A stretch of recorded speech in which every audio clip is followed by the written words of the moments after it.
کەمێک بەر لە ئێستا گەورەترین کنسوڵخانەی ئەمریکا لە ئاستی ڕۆژهەڵاتی ناوەڕاست و جیهان لە هەولێری پایتەختی هەرێمی کوردستان کرایەوە ناوەندێکی گرنگی دیبلۆماسی وەروەها بەهێزکردنی پەیوەندیەکانی هەرێمی کوردستان و ئەمریکا کە ئیتر لەمەوە بەدوا چێتە قۆناغێکی دیکەی مێژوویەوە بۆ پێیکە مێژوویەکی دوور و درێژ لە پەیوەندی سیاسی دیبلۆماسی ئابووری و بازرگانی لە نێوان هەرێمی کوردستان و ئەمریکا هەیە. وەکو سەرۆکۆزیران مەسرور بارزانی ئاماژەی بەوە کرد ئێمە شانازی بە هاوبەشیمان لەگەڵ ئەمریکا دەکەین و شانازی بەوە دەکەین کە ئەمریکا وەکو هاوبەشێکی متمانە پێکراوچاو لە هەرێمی کوردستان دەکات و لەمەوە بەدواش قۆناغ بە قۆناغ بەشان بەشانی ئەمریکا بۆ بنیادنانی زیاتری ئەم پەیوەندیانە هەنگاو هەڵدەگرین و بەردەوام دەبین و ئەمەش گرنگی پێگەی استراتژی هەرێمی کوردستان دەگەێنێت لای ئەمریکاوە لە دیگایەکی جیاوازترەوە لە ناوچەکە بە تایبەتی لە هەرێمی کوردستان دەڕوانێت. لەسەرم بابەتانە لەگەڵ میوانەکەم قسە دەکەم بەڕێز بەیان سامی عەبدوڕەحمان ڕاوێژکاری سەرۆکۆزیرانی هەرێمی کوردستان لێرە لەگەڵمە. زۆر بەخێر بێ. بەیان خان گەورەترین ناوەندی دیبلۆماسی ئەمریکا بە تایبەتی کە گەورەترین کنسوڵخانەیە لە شاری هەولێر کەمێک بەر لە ئێستا کرایەوە. جەنابەت شارەزایی بە وردی لەسەر مێژووی پەیوەندیەکانی هەرێمی کوردستان و ئەمریکا ئەمە چه پەیامێکی گرنگ دەگەێنێت لەم کاتە هەستیارەدا؟ ئەگەر ئیجازە بدەنە ئەزێ پشنگالی پێیڤمە ڕاستە هەڤنەغێر مەسترین یا گەورەترین قونسڵخانە ئەمریکیە لە جیهاندا مێسترین قونسڵخانە لە جیهانی هەمی چ وڵاتێکی دژی قونسڵخانەکە مێستر نینە. ئەف قونسڵخانەش گەلک سەفارەتاژی مێسترە. ئەف نیشانە دەک و پەیوەندیامە هەرێما کوردستان لەگەڵ ئەمریکا گەلک یا بهێزە و عقولە و ئێ بەردەوام بێت. ئەڤرۆ الوتارێ بەڕێز جێگرێ وەزیرە دەرڤەی ئەمریکا مایکل ریکاس ویژی بەحث کرد گوت ئەساسە پەیوەندیە ئەمریکا لەگەڵ عێراق الکوردستانەیە. وانجی ئیشارەتە بڤیدا وێجا ئەف ڤەکردنا vê قونسڵخانێ ئەڤرۆ پەیامەکە گەلک مەزنە ژ خەڵکێ کوردستانێرە خەڵکی عێراقێرە و دراوسەیە مەژی جیرانێت مەژی. زۆر باشە. هەروەکو جەنابیش ئاماژەت پێکرد وەکو مایکل ڕێگەس ئاماژەیشی پێکرد لە وتارەکەیدا کە بوونی کوردستانێکی بەهێز وە سەقامگیر کاریگەری لەسەر پەیوەندیەکانی ئەمریکا و عێراق دەبێت. بەڵام کاریگەری لەسەر پەیوەندیەکانی عێراق لەگەڵ هەرێمی کوردستان چۆن دەبێت؟ ئەف پرسیارەکە زەحمەتم وەڵام بدەن ژبەر ئەم بەشێکی نەش عێراق و دەستورێک هەیە. ئەف دەستور وەک ڕێگەنیشانت دەشمەرە شمەهمارە لە عێراقیدام چاوە پێکرە بژین هەتان هامزانن ئەف دەستور جێبەجێ نەبوویە مەدوێ ئەم جێبەجێ بکەین و ئەف حکوومەتە ئێپێک ئێتە حکوومەتە ئایندەیە عێراقی ئەم هەمە داواتکەین هیوامە ئەڤک و ئەف حکوومەت vê carê destûr cêbicê bike. Ra'yame li Bexdayê jî û cihê dijî li Iraqê de ew jî gelek berê xwe dene vekirina vê qunsilxanê ew jî zanin ev peyameka giring e و ئەم خۆشببختین ku Kurdistan gelek dost hene li Emerîka. Ez 8 sala li wê derê bûm wek nûênera hikûmeta herêm. Li van 8 sala de min dît me gelek dost hene li Emerîka, li Kongresê Emerîka û her du hizbê serekî, eskerêt Emerîka, کۆمەڵایەتیە بڵێن دینی یعنی کەنیسا واندا و بزنسێت ئەمریکاژی یعنی عێلاقەت مەلگەل ئەمریکا گەلەکت فراوانە و ێ بەردەوام بنە. باشە. بەکردنەوەی ئەم کنسوڵخانەیە ئەم پەیوەندیانە دەشنە چ قۆناغێکەوە لە کاتێکدا کە پەیوەندی دوور و درێژ هەیە بەڵام لە چڕوێکەوە زیاتر پەیوەندیەکان بەهێزتر دەبن دیپلۆماسی سیاسی ئابووری بازرگانی وزە و کۆمەڵێک بابەتی دیکەی ئەمنی و سەربازی. ئەم هیوادارین ئەلڤان بابەتە هەممی فراوانتر بێ و بەهێزتر بێ علاقاتێت مەلگەل ئەمریکا. احتیمالە پێشتر بهتر تەرکیز کرد بێ سەر علاقاتێت ئەمنی ژبەر شەڕێ داعش و تێرۆریزم و تشتێت وەها. هەر لازمە بەرێ خۆ بدەین ڤان تشتا هی خەلاس نەبوویە شەڕێمە و تێرۆریستە و مەدیت پێش چەند ڕۆژەکە هەنێک تەرۆریستێ دژی هجوومکردن سەر کێلگەهێ غازل خۆرمۆر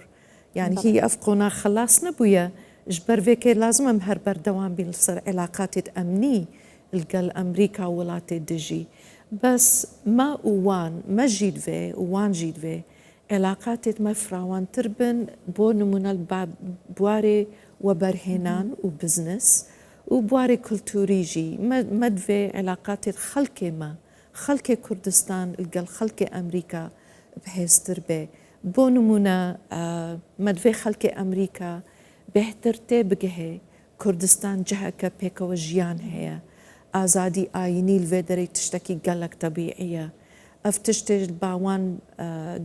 قرانن ومهمن أو بزانن الفيدرجي اهتمام بيدن باشا كواتا كردنوي أم كونسولخانەیە لە هەولێر لە کاتێکدا کە ئەمریکا لە وەزارەتی دەرەوە ناوە بناوە عراق وەکو یەکێک لە مەترسیدارترین شوێنەکان ناو دەبات و داوا لە هاوڵاتیەکانی دەکات کە عراق بەجێ بێڵن و هاوکات سەرۆک ترمپ بڕیاری داوە کە سی کۆنسولخانەی لە وڵاتاندا دابخرێت لە هەرێمی کوردستانم پێگە گەورە دیبلۆماسی دەکاتەوە هەڵگری چ پەیامێکە هەم بۆ ڕکابەرە ناوچەیی و هەرێمیەکان هەم بۆ ناوخۆی عراقیش. ولا مجد في إشارة في بدان أف إدارة سروق ترامب قال لك تشتا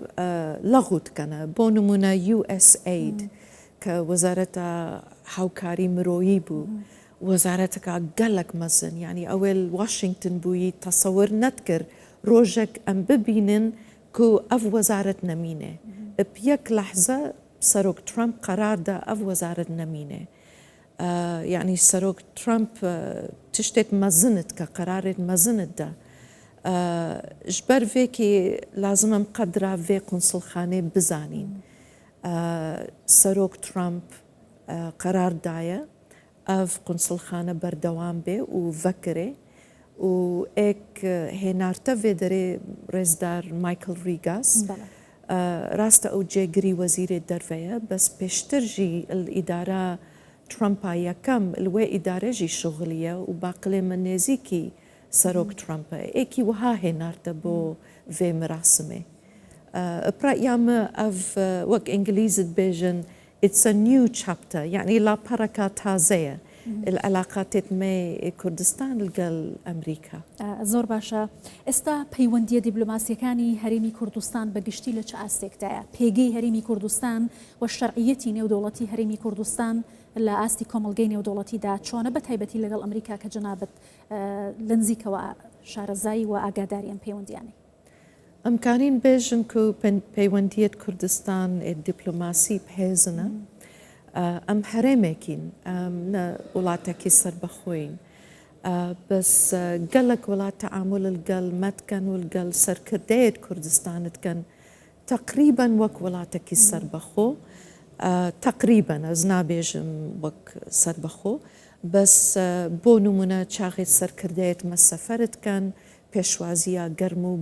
الأستكي بالا بيشوازي الوانت كان يا هجر بجدار بن فان كونفرانس نيف دولتي وك دافوس يا ميونخ قالك خلقت بربرسد بالاد بهنن الوانت آلاي كردستاني شو آلاي كردستان ام الجهة هميد بهنن خوش بختانا وكو دجي يعني اف ولاتي الفيدري اوروبا امريكا حتى ولاتي وك تشين وروسيا وجابون وولاتي دجي او هم زانن كو حريما كردستان دوري خود بهنه السياسة عراقي ده والسقامجيرية عراقي ده وفي ناوتشي همي بونمونا علاقات ما القل سوريا القل تركيا القل إيران أردن القل الخليج حساب بو فانتشتا هميت كان زۆر باشە کەواتە هەرێمی کوردستان ئەتوانین بڵین کە نەخشەی جێگرەوەیەکی جیۆپۆلۆتیکی گرنگە لەم هاوکێشە ئاڵۆزانەی کە لە ڕۆژهەڵاتی ناوەڕاست ڕوودەدا ئەمریکا بەم دیدگایەوە لە هەرێمی کوردستان دەڕوانێت بلى برأيام وهاية معنا فينية أم كارين يعني رونهين وبيجين توا علاقات ما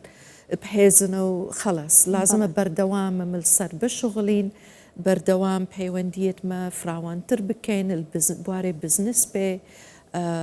پرورده بي كولتوري بي وكو دجي لازم بردوام السرفان علاقاتا بشغلين بس هتانها بيونديت ما القل أمريكا القل ولاتي دوستي وك بريطانيا فرنسا ألمانيا جيرانت ما الخليج إيران تركيا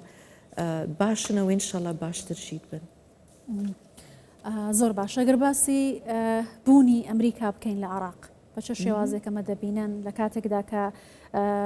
لێرە باڵیۆزخانەی هەیە نێردەی تایبەتی هەیە بەڵام نێردەی تایبەتی خۆشی دەنێرێتە عراق کە لێرە دەست بەکار بێت بۆ کاروباری ئەمریکا بە تایبەتی لە سەردەمی ترەمپدا ئەمە بە شێوازێکی دیکەیە. هون بەحسە مارک سەڤایە دەکەن بەڵێ ڕێزدار سەرۆکی هەرێم نەچیروان بارزانانی وتارێ خودە دەستخۆشی سەرۆک ترامپ کرد و مارک سەڤایە دەستنیشان کرە وەک نێردەی تایبەت ئەڤژی هەنگاوەکە مهمە و جەنابێ سەرۆک وەزیران کاک مەسرور بارزانانی پەیوەندی هەیە لەگەڵ مارک سەڤایە. ڕاستە ئەڤژی هەنگاوەکە مەزنە و مهمە ژبەر سەرۆک ترامپ ئیدارە خۆب شێوازەکە تایبەت برێڤت بە چەند نێردەی تایبەت دەستنیشانکردنە وەک ستیڤ ویتکۆف بۆلۆس ئەوەی دژی ببرە تۆمبارەک و نەهاژی مارک سەڤایە. ئەم ژیل هێڤێنە مارک سەڤایە ڕێزدار مارک سەڤایە سەردانە عێراق و کوردستانی بکە ئینشەڵە هەفتەیەک ئایندە سەردانی باشە وەکو لە میدیاکانی ئەمریکاوە زیاتر یا میدیاکانی عێراق و باسی لەوە دەگرێت هەرچەندەمە بۆ چوونی فەرمی ئەمریکانیە کە مارک سەڤایە زیاتر بەستی سەربازی و ئەمنی دێتە عێراق لە دوایەوەی کە دێت چه گۆڕانکاریەک ڕوو دەدات پێت وایە لە دوای هاتنی ئەو بارودۆخی عێراق و پەیوەندیەکانی لەگەڵ ئەمریکا چی لێ دێت؟ ڕاستە نزانم مارک سەڤایە تەرکیز سەر چکەیە ژبەر ئیدارە ترامپ بەعام گەلک تەرکیزت کەن سەر بزنس و سەر وەبەرهێنان احتیمالە ئەوژی وەک نێردەی تایبەتی vê ئیدارێ تەرکیزل سەروی بابەتیکە و ئەمژیت حازرینە مەژید vêm gelek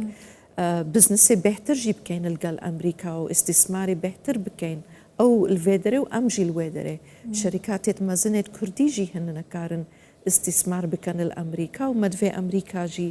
ئیستیسمار لێدرێ بکە و عێلاقاتە ئەمنیژی لازمە بەردەوام بێ ئەv تشتێکی استراتیژیە بۆ ئەمریکا و بۆ کوردستانژی وێجە بام بزانین بەرە ڕێزدار مارک سەڤایە بێت و وی وەختی ئەم زانینێ تەرکیز زۆر باشە پێوەست بە پەیوەندی هەرێمی کوردستان و ئەمریکاوە بەرژەوەندەکانی ئەمریکا لەگەڵ هەرێمی کوردستان و هەرێمی کوردستان لەگەڵ ئەمریکا کورد دەتوانێت چی بکات لە دوای ئەم قۆناغا لە ئەم پەیوەندی و بەرژەوەندیانی کە لەگەڵ ئەمریکا هەیەی بە تایبەتی سەرۆک وەزیران وتی بڕوان بە وتەی سەرۆک ترامپ هەیە کە دەڵێ ئاشتی لە ڕێگەی هێزەوە. بەڵێ ڕاستە ئینگلیزی سەرۆک ترامپت بێژێ commerce not conflict and peace through strength. ئەv gelek پەیامەکە قەوەتە و بەردەوام سەرۆک ترامپان پەیامە بکارتینێ ژمەرەژی مهمە کو پەیامە سەرۆک ترامپ و ئیدارە سەرۆک ترامپ بۆ پێکهێنانە حکوومەتە ئایندەیە عێراق وانت vê حکوومەتێک بێ و بەرژەوەندیە عێراقی شغلێ و خەڵکی عێراقی و ئەڤژی پەیامەمەیە ئەمژی وەک بەشێکش عێراق مەدوێ حکوومەت عێراق بەرژەوەندیە خەڵکی عێراقی بشغلێ vêce ڕەیامە ئەم سەر یەک خەتین لەگەڵ ئەمریکا سەرفێ وەکو کورد دەتوانین چی بەدەستبێنین وە کورد ئەم چی بدەست بینین وەکو کورد هەگەر عێراق بەهێز بێ ئارام بێ و تەرکیز بکەل سەر بەرژەوەندیە عێراق و خەڵکی عێراق ئەف هەمە دەستکەفتەکان مەزنەش کوردستانێرە. زۆر باشە زۆر سپاس دەکەم بەڕێز بەیان سامی عەبدوڕەحمان ڕاوێژکاری سەرۆک وەزیرانی هەرێمی کوردستان زۆر سپاس کە لەگەڵمان سەرچاوا سپاسا وەژی دکەم زۆر سپاس بەخێر هاتی.